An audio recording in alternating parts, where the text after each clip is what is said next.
मुझे गोवा के बहुत सारे लोगों ने बचाया, बहुत बच्चों ने बताया, यूथ ने बताया कि अगर गोवा में सरकारी नौकरी चाहिए तो किसी ना किसी एमएलए या मंत्री को दोस्ती चाहिए होती है कि नहीं है?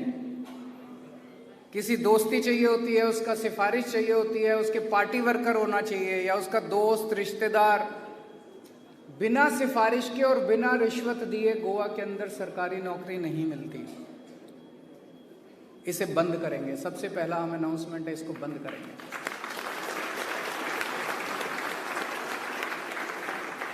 गोवा की हर सरकारी नौकरी के ऊपर गोवा के यूथ का अधिकार होगा।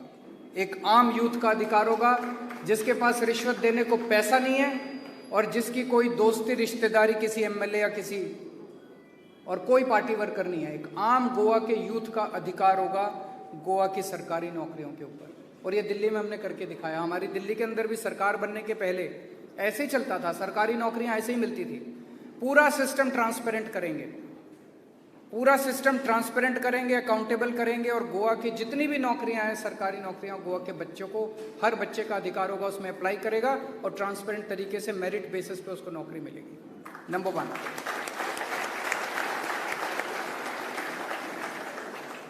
नंबर 2, गोवा के हर घर से एक बेरोजगार यूथ को रोजगार देने के लिए अरेंजमेंट करेंगे। गोवा के हर घर से, हर फैमिली से एक बेरोजगार यूथ को रोजगार मुहैया कराने के लिए अरेंजमेंट करेंगे। नंबर 3, जब तक उसको रोजगार नहीं मिलता तब तक उसको 3,000 रुपए पर मंथ बेरोजगारी भत्ता दिया जाएगा।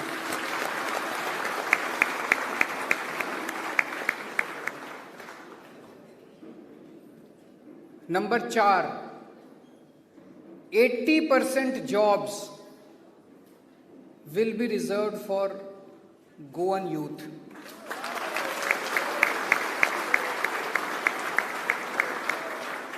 इसको मैं थोड़ा क्लियर कर दूं। मुझे बताया गया है कि जो गवर्नमेंट सर्विस है, गवर्नमेंट जॉब्स, उसमें तो अभी लगभग सारे जॉब्स गोवन के लिए रिजर्व्ड हैं। 15 साल का डोमिसाइल चाहिए होता है और कोंकणी लैंग्वेज की वो चाहिए होती है। Private jobs are not reserved for Goans. We will bring a law to reserve 80% of the private jobs also for Goan youth.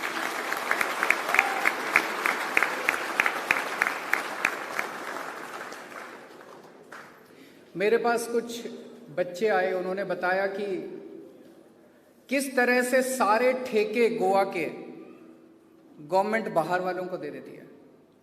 वो बाहर वाला अपने लोगों को सबको लेके आता है, अपने सारा मैन पावर लेके आता है और गोवा के लोग देखते रह जाते हैं। गोवा के बच्चों को नौकरियां नहीं मिलती है। उसी तरह से अभी जब माइनिंग खुलेगी, माइनिंग की ऑक्शन होगी, लोगों को ये डर है कि इसके अंदर अभी तक काफ़ी ज़्यादा माइनिंग के लोगों को नौकरी, गोवा के लोगों को नौकरी मिलती थी।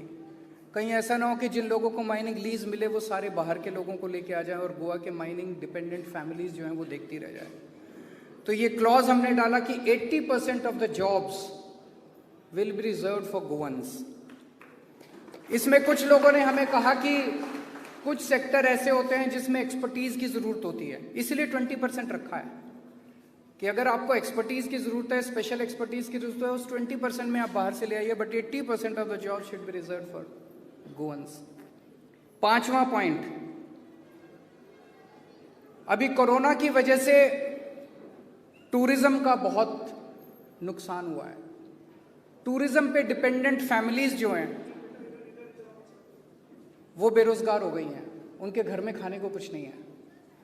तो जब तक उनका रोजगार रिस्टोर नहीं होता, उनका रोजगार वापस नहीं होता, तब तक उन फैमिलीज को 5,000 रुपीज पर मंथ दिया जाएगा।